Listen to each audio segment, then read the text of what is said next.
ॐ दशपाल महावीर सुचित्रा कर्मकारक विश्वकृत विश्वधृक् वसनामानदण्डधृक् देवसल्पिन् महाभाग देवानां कार्यसाधक विश्वकर्मन्नमस्तुभ्यं सर्वाभीष्टप्रदायक। कुनै एक समयमा धर्म क्षेत्रमा धेरै ऋषिहरू सौनकादि 88,000 ऋषिहरू जम्मा हुनुभयो। त्यही बेलामा त्यहाँ धर्मका तत्त्वहरू जान्ने सुतजी महाराजलाई भन्न थाल्नुभयो, हे पुराणहरूका महात्मन, कृपया हामीमाथि आशीर्वादको वर्षा गरेर हाम्रो यो अचानक भएको शङ्कालाई नष्ट गर्नुहोस्। हामीले सर्वव्यापी भगवान विष्णुका धेरै रूपहरू सुनेका छौँ, तीमध्ये कुन चाहिँ रूप उत्तम हो प्रभु? हे महात्मा ऋषि, हजुरहरूले जुन प्रकारले हामीलाई बताइदिनु पर्यो हजुरले भनेर प्रार्थना गरिसके पछाडि अब सुतजी महाराजले भन्नुहुन्छ, हे महात्मा ऋषिहरू, हजुरहरूले विश्वको कल्याणको लागि यो महान प्रश्न सोध्नु भएको छ। जुन हजुरले संसारको कल्याणको लागि प्रश्न गर्नुभयो, त्यसैले म हजुरहरूलाई के गर्नेछु भने जगतका सबै पालनकर्ता भगवान विष्णुको अद्भुत रूपको वर्णन गर्नेछु। हे तपस्वीहरू, भगवानका अनन्त रूपहरू छन्, त्यो रूपहरू म भित्रबाट श्रवण गर्नुहोस्। जो उहाँको असीम श्रेष्ठता छ, कृपा छ, त्यो परमात्माको याद मात्रै गर्दा पनि मानिसहरू पापबाट मुक्त हुन्छन्, यसमा कुनै प्रकारको शङ्का छैन। यही प्रश्न एकपटक लक्ष्मी र भगवान विष्णुका बीचमा क्षीर समुद्रमा विश्व कल्याणका लागि सोधिएको थियो। लक्ष्मीले भन्न थाल्नुभयो, हे जगन्नाथ, हजुरका ठुला ठुला रूपहरूलाई पृथ्वीमा भक्तहरूले भक्तिपूर्वक पूजा गर्छन्, तर के तिनीहरू सबै समान छन्? के त्यहाँ माध्यमिक र मुख्य बीचमा केही भिन्नता छ? भन्दा भगवान विष्णुले लक्ष्मीको कुरालाई सुनेर भन्नुहुन्छ, हे प्रिय, अब आत्मामा सम्पूर्ण ब्रह्माण्डलाई सहेर मैले योग मायाद्वारा आत्म साक्षात्कार गर्छु। तब मैले एउटा मात्र रूप धारण गर्नुपर्छ। यसरी म मायाको वशमा भएको कामना गर्दछु। जुन रूपमा मैले जीवहरूको भोगको लागि एक क्षणमा असंख्य ब्रह्मादि लोकादि संसारको सृष्टि गर्दछु, त्यो रूपलाई ध्यानपूर्वक श्रवण गर। हे देवी, म यहाँ विश्वकर्माको स्वरूपलाई धारण गर्छु, जो जताततै के हुन्छन्, धेरै सूर्यको किरण भन्दा पनि उज्यालो छन्, र तिनीहरूभित्र मानव सृजना गर्न चाहने प्रथम पुण्यवान तपस्वी ब्राह्मणको सृजना गर्छु। ब्रह्माको प्रार्थनामा भजन गाउने, ब्रह्माको प्रार्थनामा गुणगान गाउने, ऋग यजु साम र अथर्ववेद यो प्रकारको राम्रो उपदेश दिन्छु। त्यसै गरी म शिल्प विद्याको प्रतिपादक अथर्ववेद पनि ब्रह्मालाई दिन्छु। त्यो त्यही वेद हो जसबाट कालीगरहरूले शिल्प निकालेर धेरै कुरा बनाएका छन्। हे देवी, मेरा धेरै धेरै रूपहरूमा यो विश्वकर्मा रूप पनि मुख्य रूप हो। त्यो रूप हो जसबाट सारा संसारमा सृष्टिमा क्षणभरमा संसार जन्मिन्छ। जसले विश्वकर्माको यो दिव्य रूपको अद्भुत रूपको एक क्षणको लागि पनि ध्यान गर्छ, भगवान विश्वकर्माको स्वरूपको भने उसका सबै बाधाहरू नष्ट हुन्छन्। जसले मूर्तिकार श्री विश्वकर्माको दिव्य रूपको ध्यान गर्छ, उसका सबै प्रकारका दुःखहरू नष्ट हुन्छन्। यसरी सुतजी महाराजले बताउन थाल्नुभयो, ऋषिहरू, लक्ष्मीजीलाई आफ्नो दिव्य रूपको वर्णन गरेर आज त्रैलोक्यपति भगवान विष्णु मौन हुनुभयो। ऋषिहरूले फेरि प्रश्न गरे, सबै धर्मका जानकार हे महाराज सुतजी, लक्ष्मी र भगवान विष्णुको यो दिव्य संवाद कसरी थाहा भयो? यसरी भगवान विष्णुले दिव्य विश्वकर्मा स्वरूपको रूपमा संसारमा ख्याति प्राप्त गर्नुभयो, र यो रूपलाई संसारले कसरी थाहा पायो प्रभु? भन्दा सुतजी महाराजले भन्नुहुन्छ, हे ऋषिहरू, श्रवण गर्नुहोस्। हे ऋषिवरहरू, सुन्नुहोस्। मनुष्यको काममा दाताको रूपमा मेरो, अथवा भनौँ मनुष्यको कामनालाई पूर्ण गर्नका निम्ति दाताको रूपमा मेरो के छ? त्यो प्रकारको कामना छ, त्यो प्रकारको कृपा छ। अंगिरा नामका महर्षि छन्, जसले हिमालय पर्वतको छेउमा गंगाको किनारमा ठूलो तपस्या गर्नुभएको थियो। वर्षायाममा आज के भयो? कुनै छाना बिनाको ठाउँमा बसेर हिउँदमा चिसो पानीमा घाममा गर्मीमा ती अंगिरा ऋषिले तपस्या गर्न थाल्नुभयो। तपस्या गर्दा ती ऋषिहरूको मन प्रसन्न, आज ती ऋषिको मन प्रसन्न भएन र मृग जस्तै यताउता दौडिरहने गर्नुहुन्थ्यो। त्यस बेलामा अचानक आकाशबाट एउटा आवाज आयो कि, हे तपोधन, तिमी धेरै मेहनत गर्छौ, आज निशाबाट भनौँ अथवा निशानाबाट आज चुकेको बाणले कसरी आफ्नो निशानामा छेड्न सक्छ र? त्यो तिम्रो गति हो। तिमी संसारमा द्रुत गतिमा छौ। उत्पत्ति अवस्थाका निर्माता, सबैको मनोकामना पूर्ण गर्ने महान विश्वकर्मा विश्वमा प्रसिद्ध हुनुहुन्छ। उहाँका 5 शिर 10 बाहु महादिव्य रूपलाई सरस्वती र लक्ष्मीले पनि पूजा गर्छन्। तिमी दिनरात अब के गर भने भगवानको ध्यान गर, विश्वकर्माको ध्यान गर। हरिले स्वयं क्षीरसागरमा क्षीर समुद्रमा यो स्वरूपको उपदेश भगवती लक्ष्मीलाई दिनुभएको थियो। त्यसैले आज के हुनेछ, तिमीले सम्पूर्ण प्रकारको कामलाई छोडेर के गर त भने विश्वकर्माको पूजा गर, विश्वकर्माको व्रत बस। आकाशमा गुन्जिरहेको यो आवाजलाई, त्यो आकाशवाणीलाई सुनेर अंगिरा मुनि अत्यन्तै आश्चर्यमा पर्नुभयो र भगवानको ध्यान गर्न थाल्नुभयो। श्री विश्वकर्माजीको ध्यान गर्दा अर्थसहितको अथर्ववेद शिल्पको ज्ञानको धारक आज के भयो त भने अंगिराको मस्तिष्कमा प्रवेश गर्यो। ती दार्शनिक अंगिरा मुनिले अथर्ववेदको ज्ञानबाट विमान सृष्टि आदि धेरै शिल्पकलाको रस निकाल्नु भएको थियो।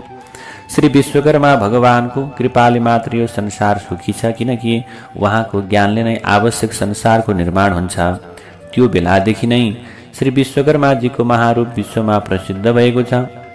आज परम्पराबाट आएका यी कथाहरूले हाम्रा कानलाई पवित्र बनाएका छन्, सबैका कानलाई पवित्र बनाउँछन्। हे ऋषिहरू, जसले यो परम रहस्यलाई श्रवण गर्छन् तिनीहरूको श्रवणलाई अथवा तिनीहरूलाई श्रवणबाट मात्र पनि ज्ञानको प्राप्ति हुन्छ। यो महाज्योति स्वरूप हो जो संसारको कल्याण गर्नका निम्ति उत्पन्न भएको हो। अब यसरी कुराहरू सुन्दै सुन्दै जाँदा सौनकादि ऋषिहरूले भन्नुहुन्छ, हे महाराज, हजुरले जो विश्वकर्माको चरित्र सुनाउनु भएको छ यो सुनेर त आज हामी तृप्त हुन सकेनौं, अझ धेरै कुराहरू सुन्नु पर्यो। भनिसके पछाडि आज ऋषिहरूले भन्नुहुन्छ, अहिले पनि श्री विश्वकर्माजीको सच्चरित्र सुन्ने इच्छा हामीलाई बढिरहेको छ। जसरी हावाबाट बारम्बार आगो बढ्दछ, बढ्दै बढ्दै जान्छ, त्यसैगरी हाम्रो मनमा पनि विश्वकर्मा भगवानका अझ धेरै कथा सुन्ने इच्छा भइरहेको छ। सुतजी महाराजले भन्नुहुन्छ, हे ऋषिहरू, एकाग्र मनले हजुरहरू जगत पूज्य सच्चिदानन्द स्वरूप विश्वकर्माजीको दिव्य कथालाई श्रवण गर्नुहोस्। प्राचीन कालमा एउटा प्रमाणगढ नाम गरेका राजा थिए, जसले आफ्ना प्रजालाई बच्चाहरू जस्तै प्रेम गर्दथे अथवा हुर्काउने गर्दथे। आफ्ना सन्तान जस्तै धर्मका सबै कामहरू के गर्थे, सम्पन्न गर्थे। उनले आफ्नो प्रजालाई प्रेमपूर्वक शासन गर्ने, प्रजालाई दण्डको साथ आज कहिल्यै पनि दमन नगर्ने, गरिबीले पीडित जनताको के गर्ने भने राम्रो प्रकारले सेवा गर्ने। अब उनी ती राजाले के गर्थे, सधैँ प्रजाको उन्नतिको लागि प्रयास गर्थे। आज त्यो राज्यमा कृतघ्न र दुष्टहरू थिएनन्, त्यसैले त्यो राज्य सुखमय थियो। ती राजाको एउटी सुन्दर पत्नी थिइन्, सुन्दर आँखा भएकी सती जस्तै सत्वगुण भएकी गुणी अत्यन्त सुन्दर भार्या थिइन्। अब कहिलेकाहीँ के भयो त भने बिचरा राजा आनन्दसँग बसिरहेका, समस्त प्रकारले राज्य चलिरहेको थियो।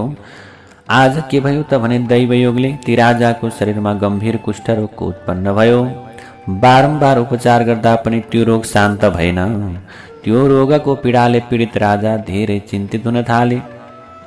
अब धर्मबाट पृथ्वीमा लाग्ने महात्माहरूलाई आज के भयो, यस्तो धर्ममा मात्र लाग्ने, यो प्रकारको कर्म गर्ने ती राजालाई यो रोग कसरी लाग्यो त प्रभु, त्यस्तो रोग भनेर ऋषिहरूले प्रश्न गर्दा सुतजी महाराजले भन्नुहुन्छ, ऋषिहरू, ती राजाले अघिल्लो जन्ममा स्वार्थले यो संसार अनन्त छ भनेर प्रचार गरे।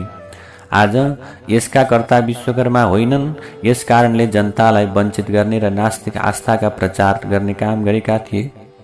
पूर्व जन्ममा यदि कर्म फल दिने विश्वकर्मा परमात्मा हुनुहुन्छ भने परोपकारी पुरुषले मृत्युपछि प्राप्त गरेको वरदानबाट पुण्य कसरी प्राप्त हुन्छ? जब परोपकारीले आफ्नो पुण्यको फल पाउन सक्दैन तब किन कसैले उपकार गर्ने, र जब कसैको उपकार गर्दैनन् भने संसारको विनाश हुन्छ। अथवा जसले परोपकारीले पुण्यको फल प्राप्त गर्न सकेन अथवा अपकार गर्नेले त्यो पापको दण्ड भोग्न पाएन भने त यो संसारमा कसरी रहन सक्छ र संसार त विनाश भइहाल्छ, यो कार्य भएन यदि भने। त्यसैले जो नास्तिक छन्, पाखण्डी छन्, तिनीहरूको दुर्दशा हुन्छ। धेरै जन्मका पाप र पुण्यको कर्मले एक जन्ममा फल दिँदैनन्, त्यसले त यो जन्ममा अर्को जन्ममा यसरी फल प्राप्त हुनु अचम्मको कुरा होइन। अब अर्को कथा सुनाउँछु। ती राजालाई झनै विचलित देखेर गरिब पुण्यवान रानीले आफ्नो दुःखले दुखी भइन् र भनिन्, हे राजा, हाम्रा महान ऋषि, हाम्रा परिवारका पुजारी अचानक बिरामी भएर पूर्ण रूपमा के भए त भने आज दृष्टिविहीन भए। जब उपमन्यु पुजारीले उहाँलाई आफ्नो अति संवेदनशील ज्ञानले देखे, तब उनले अमावस्याको व्रत र श्री विश्वकर्माजीको आराधना गर्नुपर्छ भन्ने त्यो प्रकारको वचन बोलेका थिए। त्यसपछि त्यो बेलादेखि ती पुजारी सबै काम छोडेर उपवास बसे। उपवास बसिसके पछाडि त्यही विश्वकर्मा भगवानको व्रतको प्रभावले ती पुजारीले दिव्य दर्शन पाएर आज बुढेसकालमा पनि भगवानको के गरे त भने दर्शन गरे। उनको दृष्टि बुढेसकाल लाग्दा पनि आज के भएन, गुमेन अथवा दृष्टि सधैँ आइरह्यो, दृष्टिले सधैँ देखिरह्यो। हे भगवान, म विनम्रतापूर्वक प्रार्थना गर्दछु। रानीले राजालाई भन्दछन् कि हजुरले विश्वकर्मा भगवानको पूजा गर्नुहोस्, हजुर यो दुःखबाट मुक्त हुनुहुनेछ। अब यस्तो प्रकारको कुरालाई श्रवण गरिसके पछाडि ती राजाले भन्दछन्, हे प्रिय, तिमीले एकदम निकै सही भन्दैछौ। यो कुरालाई सुनेर मेरो मन निकै प्रसन्न भएको छ। भगवान श्री विश्वकर्माको व्रतले रोग अवश्य निको हुन्छ भन्नेमा म विश्वस्त छु। किनभने कुनै पनि कामको सिद्धिलाई पहिला उत्साह भयो भने मात्रै कामको सिद्धि हुन सक्छ। त्यसैले सुतजी महाराजले भन्नुहुन्छ, त्यो दिनदेखि राजाले भगवान श्री विश्वकर्माजीको पूजा गर्न थाले र दिनहुँ सात्विक भोजन गर्न थाले। यसरी व्रत बस्दै बस्दै जाँदा केही दिन पछाडि भगवान विश्वकर्माको पूजाका प्रभावले ती राजालाई पुनः दृष्टिको प्राप्ति भयो।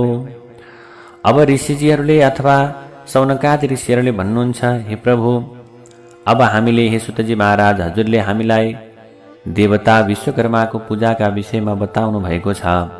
भगवान विश्वकर्माका चरित्रहरू सुनेर हाम्रो इच्छा अझै बढिरहेको छ।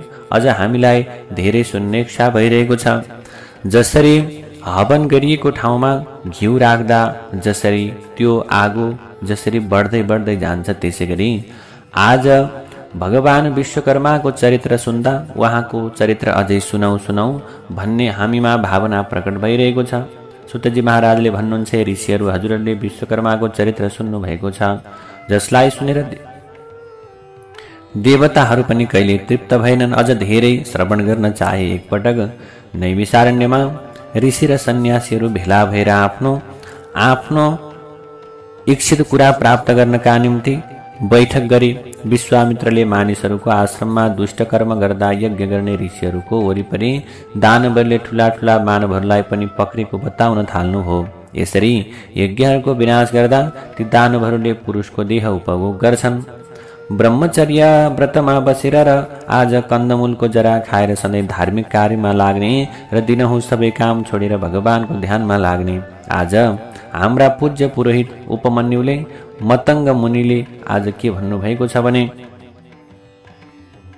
यी दानवहरूको हामीले नष्ट त गर्न सक्छौं। मतंग मुनिले त्यो बैठकमा भन्नुहुन्छ, यी दानवहरूले यदि ऋषिहरूलाई दुःख दिइरहेका छन् भने हामीले तिनीहरूको अवश्य पनि ती दानवहरूको नष्ट गर्न सकिन्छ भनिसके पछाडि अब यसरी ऋषिहरूको वचनलाई सुनेर आज ठुला ठुला ऋषिहरूले भन्न थाले कि यो प्रकारको संकट पहिले पनि आएको थियो। त्यति बेला सबै मिलेर स्वर्गमा ब्रह्माजी कहाँ जानुभएको थियो।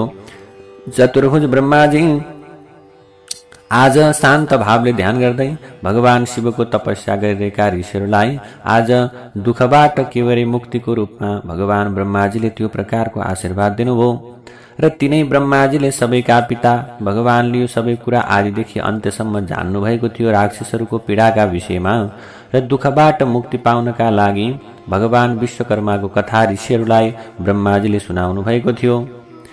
हे ऋषिहरू, यसरी विश्वामित्र मुनिका विविध प्रकारका ब्रह्माजीले विश्वकर्माका विषयमा सुनाएको कथालाई अब त्यहाँ छलफल गर्न थाले ऋषिहरूले। अहो, ब्रह्माजीले भनेको कुरा उपयुक्त हो, किनकि अब हामीले विश्वकर्मा भगवानको शरणमा जानुपर्छ। त्यसैले अब सबैले के गर्न थाले, भगवान विश्वकर्माको उपासना गर्न थाले। उपासना गरिसके पछाडि आज विश्वकर्मा भगवानको उपासनाका प्रभावले सम्पूर्ण प्रकारका ऋषिहरू सुखमा प्राप्ति भए फलस्वरूप भगवान विश्वकर्माको पूजाबाट सबै राक्षसहरू भस्म भई यज्ञहरूका बाधाहरू के भए मुक्त भए। विभिन्न प्रकारका सुखहरूले ऋषिहरू सम्पन्न भए। जसले विश्वकर्मा भगवानको भक्तिपूर्वक चिन्तन गर्दछन् उसले संसारमा सुख प्राप्त गर्दछन् र संसारबाट महान पदलाई प्राप्त गर्न सक्दछन्। अब सुतजी महाराजले बताउँदै जानुभयो, हे ऋषिहरू, अब म हजुरहरूलाई अझ धेरै प्रसिद्ध प्रकारका कथाहरू सुनाउँछु जो विश्वकर्मा भगवानको महिमासँग सम्बन्धित छन्। उज्जैन नाम गरेको शहरमा सबैभन्दा राम्रो धर्महरूलाई पालन गर्ने एकजना धनञ्जय नाम गरेका उदार धनी व्यक्ति थिए। उदार सेठ व्यक्ति थिए। उदार उनी धनी थिए, धनाढ्य व्यक्ति थिए। तिनको कोष के थियो? हीरा मोती रत्नहरूले भरिएको थियो। उनको ठुलो कुबेरको भण्डार जस्तो सम्पत्तिको भण्डार थियो।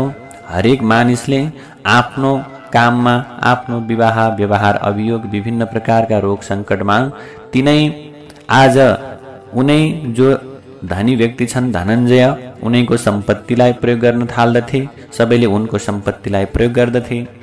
तर एकपटक के भयो त भने उपकारमा लागेका ती धनाढ्यको सम्पत्ति खत्तम भयो र हिलामा फसेको हात्तीले जसरी पीडा भोग्नुपर्छ त्यसै गरी दुःख भोग्न थाले। ती धनी व्यक्तिको बलियो आशा थियो, विगतमा मैले साथीहरूलाई धेरै सहयोग गरेँ, पक्कै पनि मलाई दुःख पर्दा उनीहरूले सहयोग गर्छन् होला भन्ने विचार गरेर उनीले साथीहरूसँग सहयोग माग्न थाले। तर उनको के भयो? आशा व्यर्थ भयो। ती साथीहरूमध्ये कसैले पनि उनको पक्षमा काम गरेनन् अथवा उनलाई कुनै पनि वस्तु दिएनन्। उनका साथीहरू सम्पत्ति नभइसकेपछि एकैछिनमा के भए? शत्रु जस्ता भए र ती कृतज्ञ मित्रहरूले आज तिनै धनी व्यक्तिको आलोचना गर्दै हिँड्न थाले। तिनका पुराना साथीहरूले लगेको धन पनि दिएनन्। यसरी त्यो घृणित मनोवृत्तिका कारण ती धनञ्जय नाम गरेका धनी व्यक्ति संसारबाट टाढिए र एकपटक के भयो? उनलाई मानिसप्रति घृणा जाग्यो र आफ्नो शहरलाई छाडेर ती लोभीहरूको, ती पापीहरूको अथवा ती सहयोग नगर्ने त्यस्ता कृतज्ञहरूको आज अत्यन्त निन्दा गर्दै ती धनञ्जय जङ्गलतर्फ लागे। आज के गर्ने? कन्दमूल फलफूल आदि खाएर आफ्नो जीवनलाई बिस्तारै बिस्तारै अगाडि बढाउँदै गएका थिए। एकपटक के भयो त भने घुम्दै घुम्दै जाँदा उनले लोमस नाम गरेका ऋषिलाई भेटे। यसरी ऋषिलाई भेटिसके पछाडि आज आफ्नो समस्त प्रकारको वृत्तान्त सुनाए।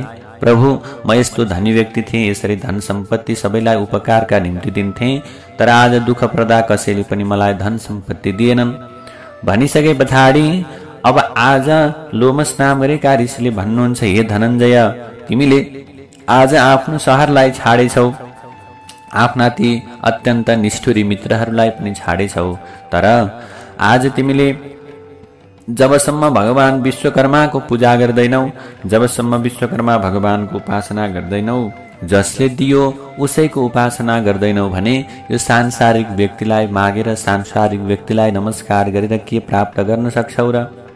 आज के भयो त भने विश्वकर्मा भगवानलाई बिर्सेर कसरी आनन्द प्राप्त गर्न सकिन्छ र बाबु? तिमीले भगवान विश्वकर्माको शरण लिन सक्छौ। त्यसैले विश्वकर्माका धेरै रूपहरू छन्। कुनै रूप 2 भुजको हुन्छ, कोही चतुर्भुजको हुन्छ, कोही 10 बाहुको हुन्छ। त्यसैगरी एकमुख, चतुर्मुख र पञ्चमुख स्वरूप भगवान विश्वकर्मा हुनुहुन्छ। आज के हुनुहुन्छ त विश्वकर्मा शिल्पी र विश्वकर्मा भौतिक रूपका के हुनुहुन्छ? संसारको सृष्टिलाई अगाडि बढाउने देवता हुनुहुन्छ बाबु। त्यसैले रामचन्द्रजीले पनि सेतुबन्धको समयमा श्री विश्वकर्माको पूजा गर्नुभएको थियो। द्वारकाको सृष्टिको समयमा भगवान कृष्णले श्री विश्वकर्माजीको आराधना गर्नुभएको थियो। र यसरी हे धनञ्जय, एउटै श्री विश्वकर्माको पूजा र आराधना गर्नाले सबै दुःखबाट मुक्ति मिल्नेछ।